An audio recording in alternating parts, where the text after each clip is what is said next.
Bienvenidos al ministerio, más cerca de Cristo. Capítulo 4. ¿Por qué existe el mal? Libro Palabras de vida del Gran Maestro. Otra parábola les propuso, diciendo: El reino de los cielos es semejante al hombre que siembre buena simiente en su campo, mas durmiendo los hombres, vino su enemigo, y sembró cizaña entre el trigo, y se fue.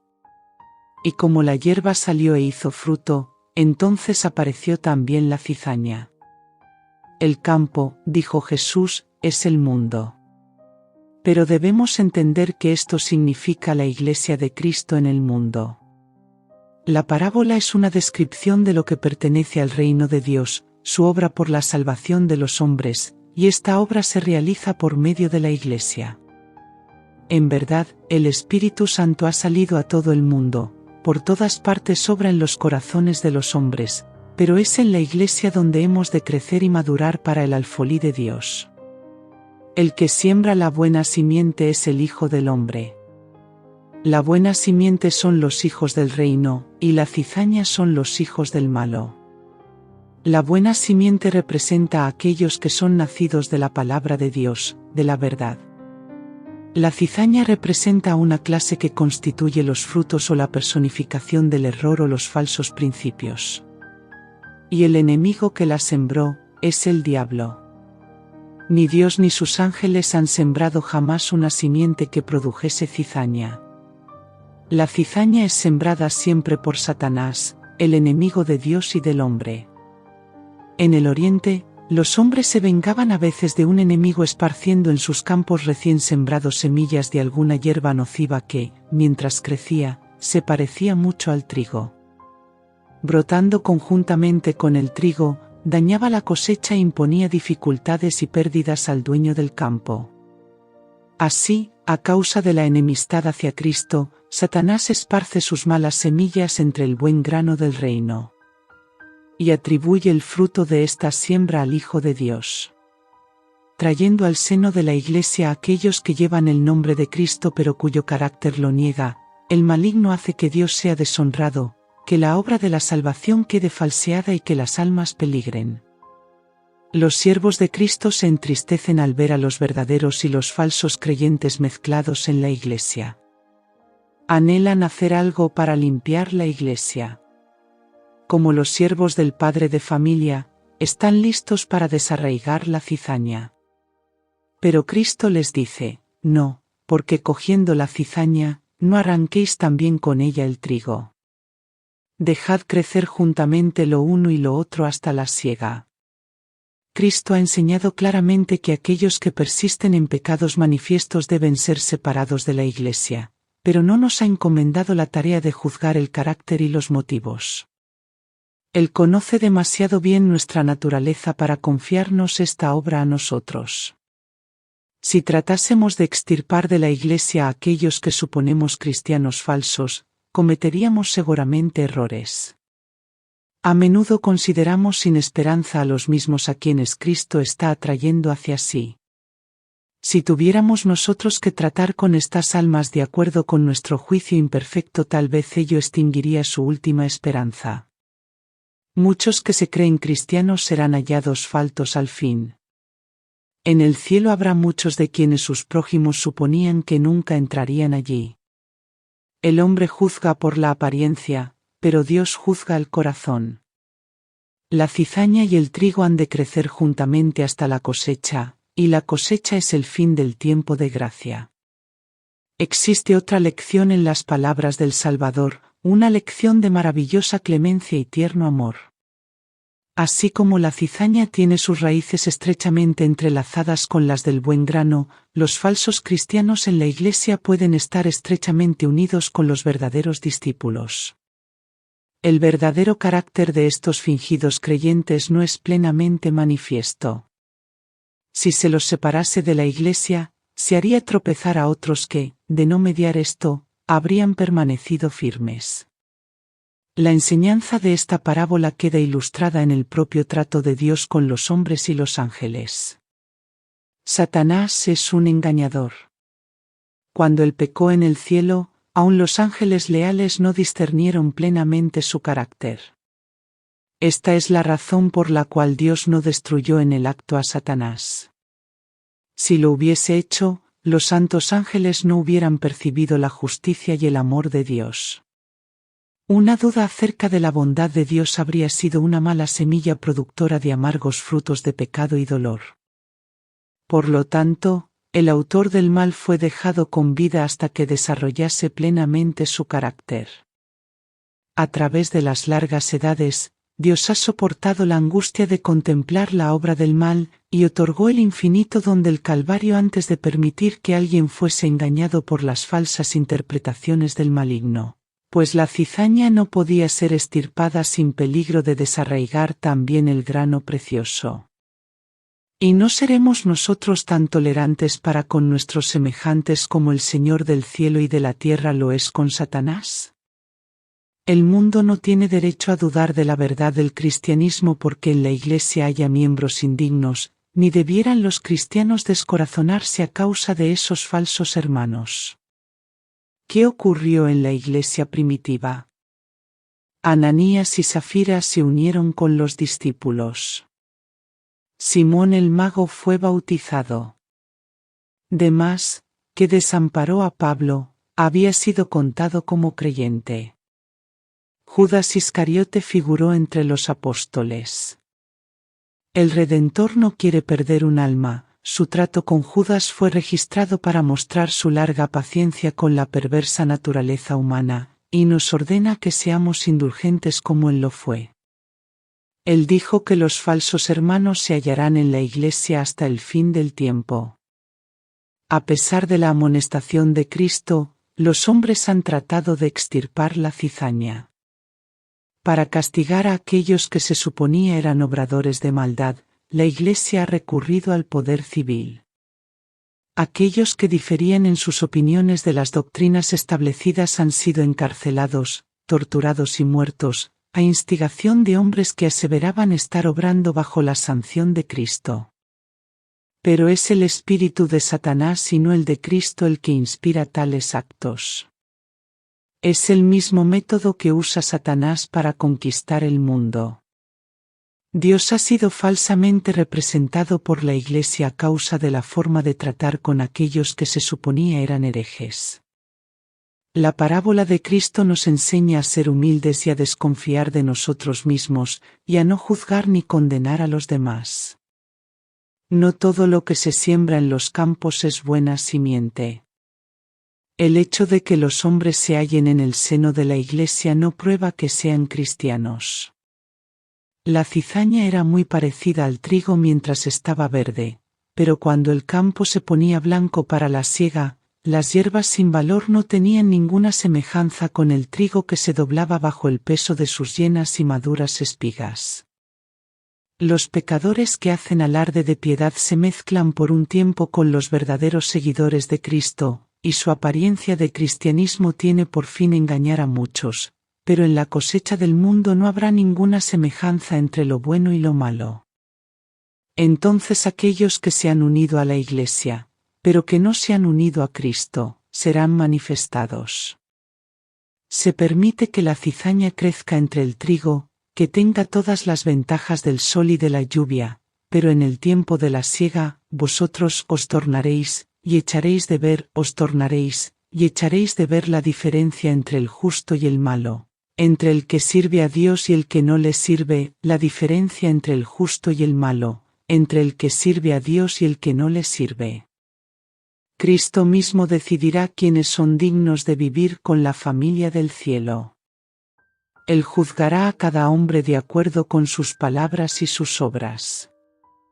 El hacer profesión de piedad no pesa nada en la balanza. Es el carácter lo que decide el destino. Malaquías 3:18, el Salvador no nos señala un tiempo en que toda la cizaña se convertirá en trigo. El trigo y la cizaña crecen juntamente hasta el tiempo de la cosecha, el fin del mundo. Entonces la cizaña se ata en manojos para ser quemada, y el trigo se junta en el granero de Dios. Entonces los justos resplandecerán como el sol en el reino de su Padre. Entonces enviará el Hijo de Dios sus ángeles y cogerán de su reino todos los escándalos, y los que hacen iniquidad, y los echarán en el horno de fuego. Allí será el lloro y el crujir de dientes. Capítulo 5. Pequeños comienzos, grandes resultados. Entre la multitud que escuchaba las enseñanzas de Cristo había muchos fariseos. Estos notaron desdeñosamente cuán pocos de sus oyentes lo reconocían como el Mesías. Y discutían entre sí cómo este modesto maestro podría exaltar a Israel al dominio universal. Sin riquezas, poder u honor, ¿cómo había de establecer el nuevo reino? Cristo leyó sus pensamientos y les contestó: ¿a qué haremos semejante el reino de Dios? ¿O con qué parábola le compararemos? Entre los gobiernos terrenales no había nada que pudiera servir para establecer una semejanza. Ninguna sociedad civil podía proporcionarle un símbolo. Es como el grano de mostaza, dijo él, que cuando se siembra en tierra, es la más pequeña de todas las simientes que hay en la tierra, mas después de sembrado, sube y se hace la mayor de todas las legumbres, y echa grandes ramas, de tal manera que las aves del cielo pueden morar bajo su sombra. El germen que se halla en la semilla crece en virtud del desarrollo del principio de vida que Dios ha implantado en él. Su desarrollo no depende del poder humano. Tal ocurre con el reino de Cristo. Es una nueva creación. Sus principios de desarrollo son opuestos a los que rigen los reinos de este mundo. Los gobiernos terrenales prevalecen por la fuerza física, mantienen su dominio por la guerra, pero el fundador del nuevo reino es el príncipe de paz.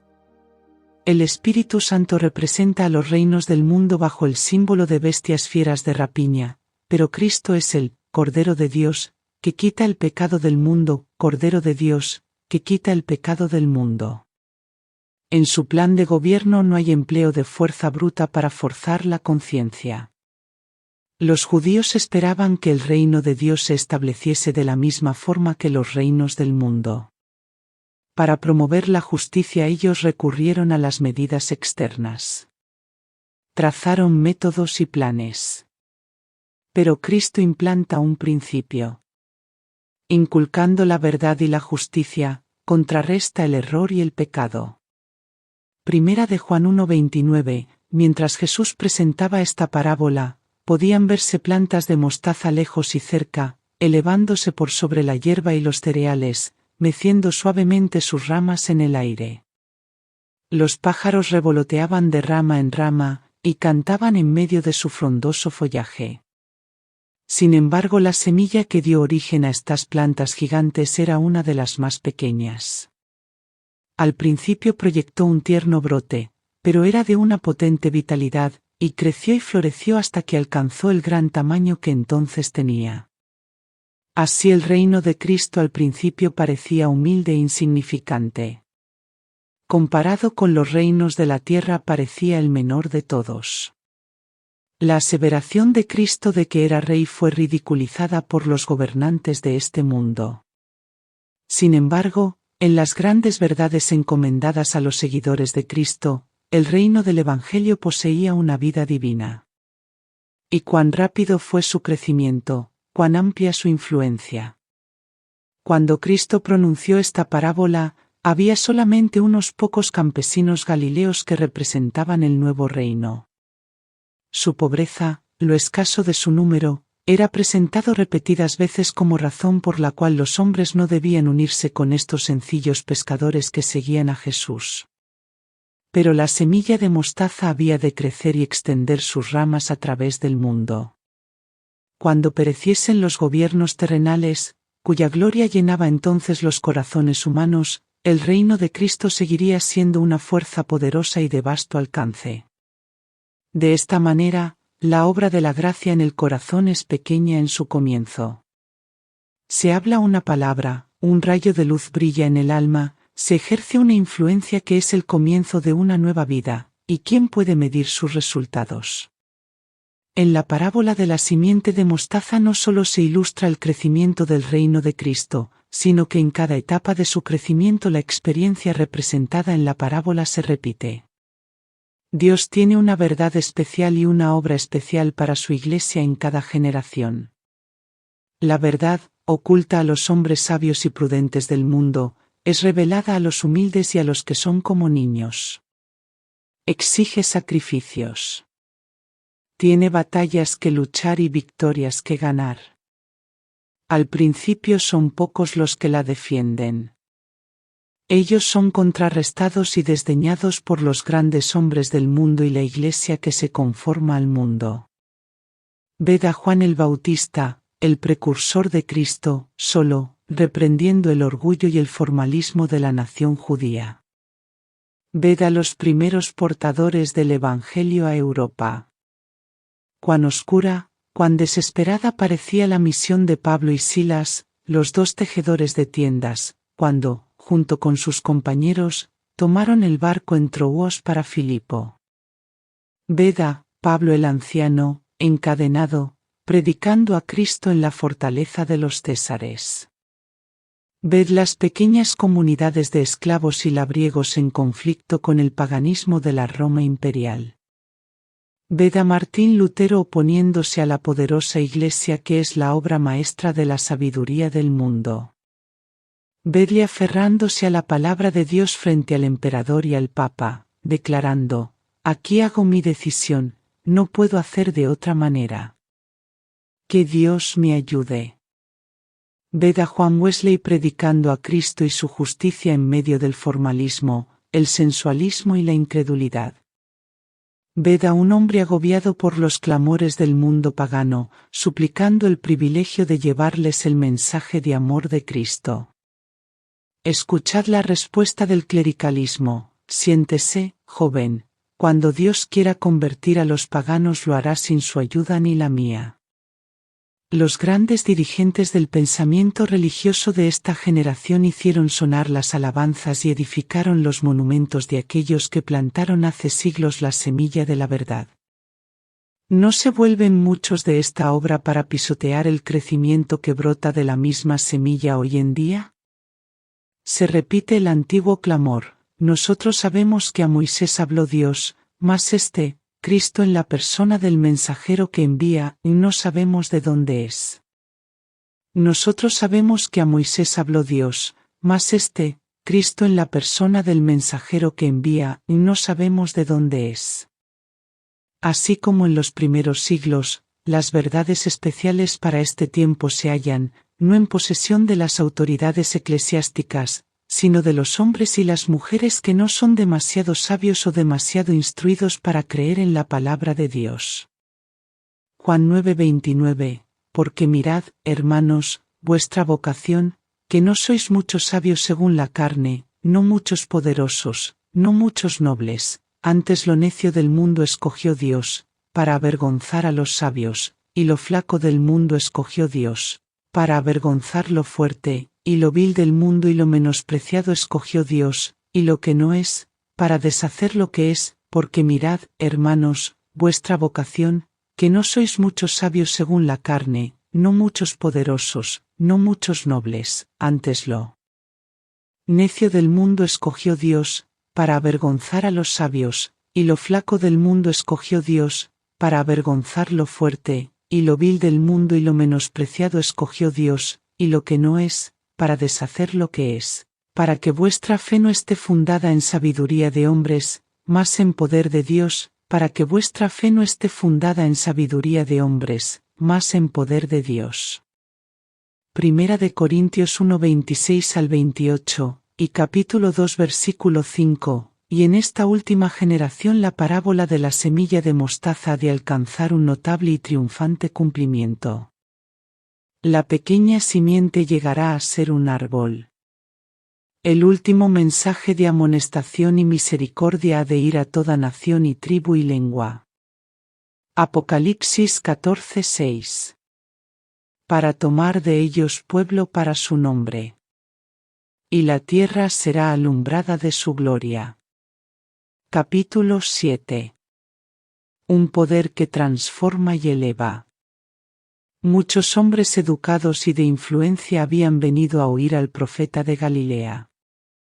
Algunos de ellos miraban con curioso interés la multitud que se había congregado alrededor de Cristo mientras enseñaba a la orilla del mar.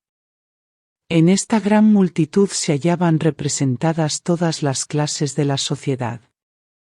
Allí estaban el pobre, el analfabeto, el andrajoso pordiosero, el ladrón que llevaba impreso en su rostro el sello de la culpa, el lisiado, el disoluto, el comerciante y el que no necesitaba trabajar, el encumbrado y el humilde, el rico y el pobre, estrechándose unos contra otros por encontrar un lugar donde estar y escuchar las palabras de Cristo.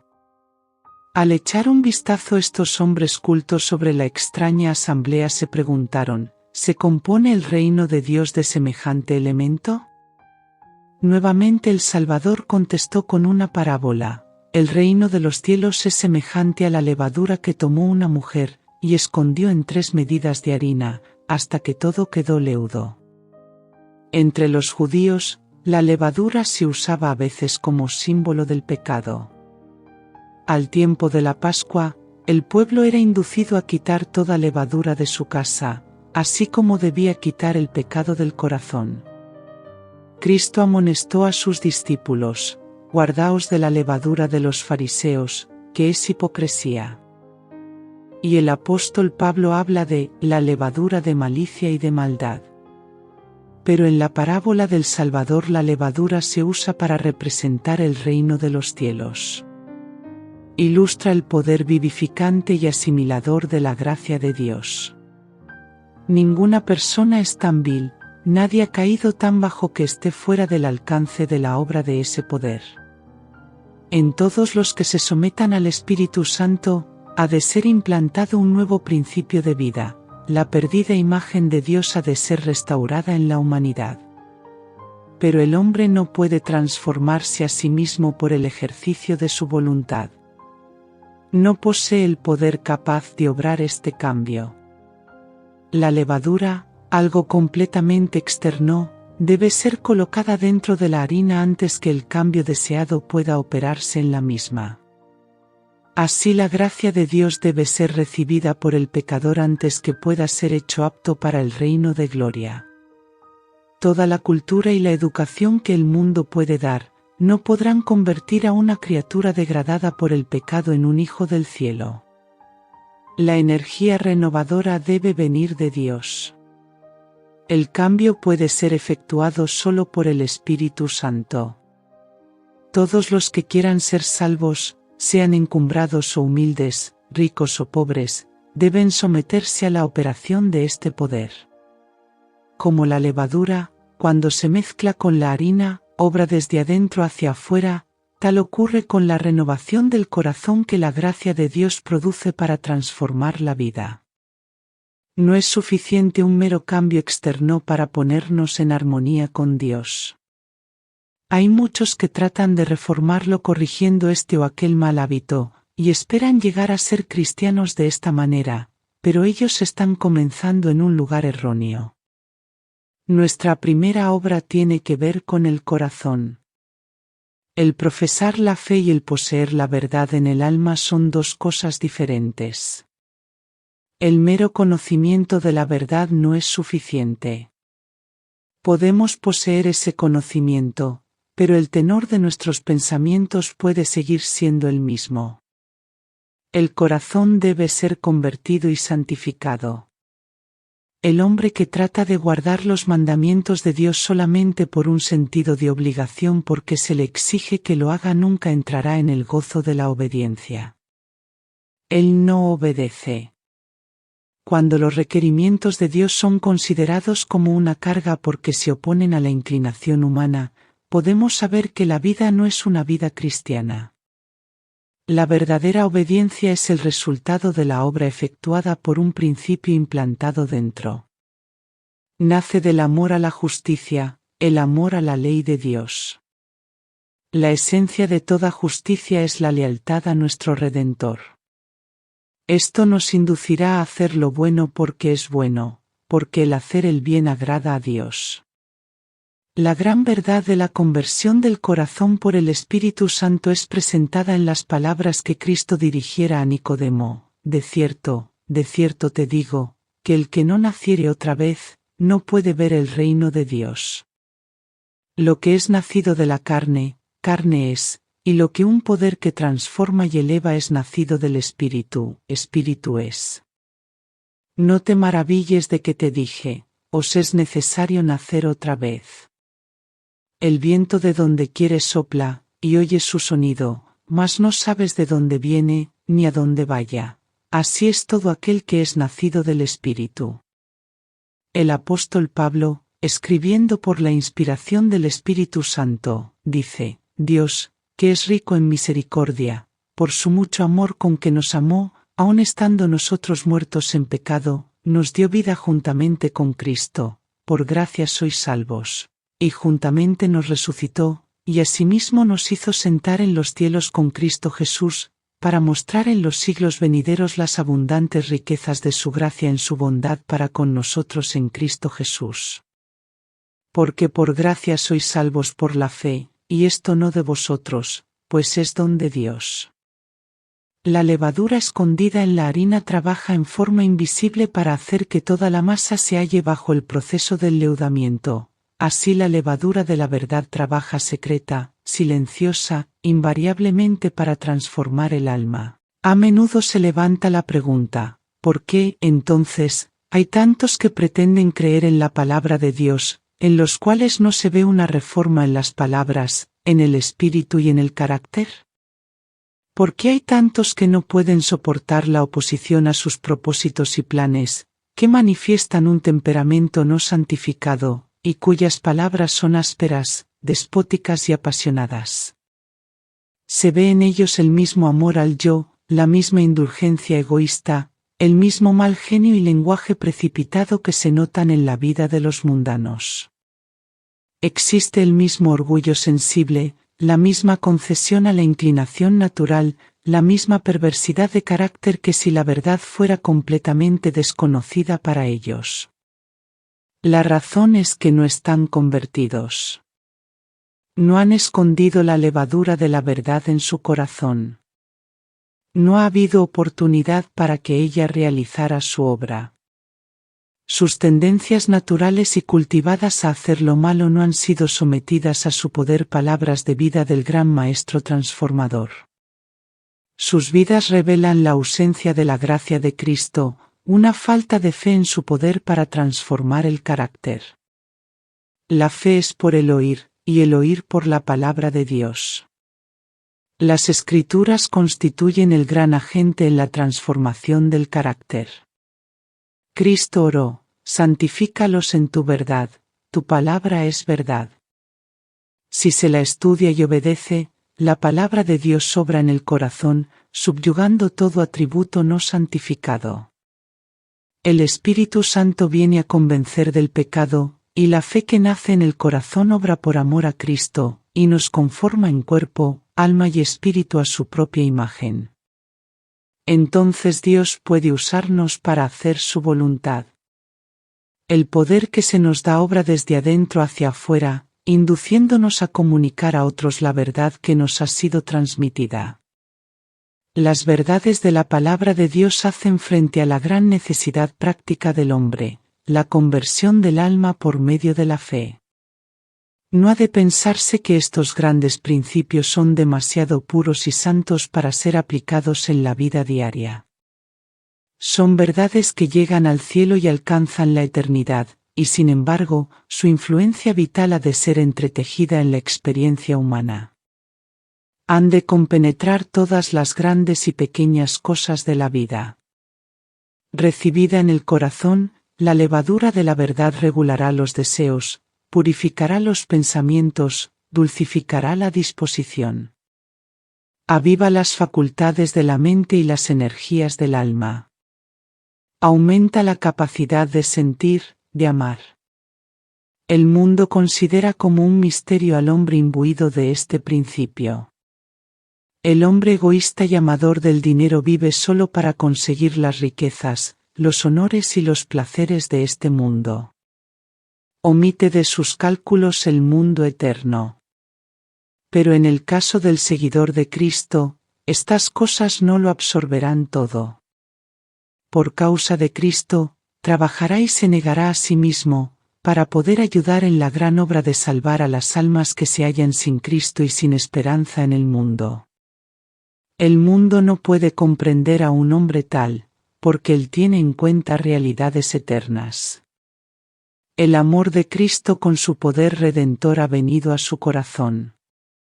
Este amor subyuga todo otro motivo y eleva a su poseedor por encima de la influencia corruptora del mundo. La palabra de Dios ha de tener un efecto santificador en nuestra relación con cada miembro de la familia humana. La levadura de la verdad no producirá espíritu de rivalidad, ambición, deseo de prima, un poder que transforma y elevacía. El amor verdadero nacido del cielo no es egoísta y cambiable. No depende de la alabanza humana. El corazón de aquel que recibe la gracia de Dios desborda de amor a Dios y a aquellos por los cuales Cristo murió. El yo no lucha para ser reconocido. No ama a otros porque ellos lo aman a él y le agradan, porque aprecian sus méritos, sino porque constituyen una posesión comprada por Cristo. Si sus motivos, palabras o acciones son mal entendidas o falseadas, no se ofende, sino que prosigue invariable su camino. Es amable y considerado, humilde en la opinión que tiene de sí mismo, y sin embargo lleno de esperanza, y siempre confía en la misericordia y el amor de Dios. El apóstol nos exhorta: conforme es santo aquel que os ha llamado, sed también vosotros santos, en toda vuestra manera de vivir, porque está escrito: habéis de ser santos, porque yo soy santo. La gracia de Cristo ha de dominar el genio y la voz. Su obra se revelará en la cortesía y la tierna consideración mostradas por el hermano hacia el hermano, con palabras bondadosas y alentadoras. Existe una presencia angelical en el hogar. La vida despide un dulce perfume que asciende a Dios como sagrado incienso. El amor se manifiesta en la bondad, la gentileza, la tolerancia y la longanimidad. El semblante cambia. Cristo que habita en el corazón, brilla en el rostro de aquellos que le aman y guardan sus mandamientos. La verdad queda escrita allí. Se revela la dulce paz del cielo. Se expresan allí una bondad habitual, un amor más que humano. La levadura de la verdad efectúa un cambio en todo el hombre, convirtiendo al rústico en refinado, al áspero en amable, al egoísta en generoso. Por su medio el impuro queda limpio, lavado en la sangre del Cordero. Por medio de su poder vivificante, hace que la totalidad de la mente, el alma y las fuerzas quede en armonía con la vida divina. El hombre con su naturaleza humana llega a ser partícipe de la divinidad. Cristo es honrado con la excelencia y la perfección del carácter. Y mientras se efectúan estos cambios, los ángeles rompen en himnos arrobadores, y Dios y Cristo se regocijan sobre las almas transformadas a la semejanza divina.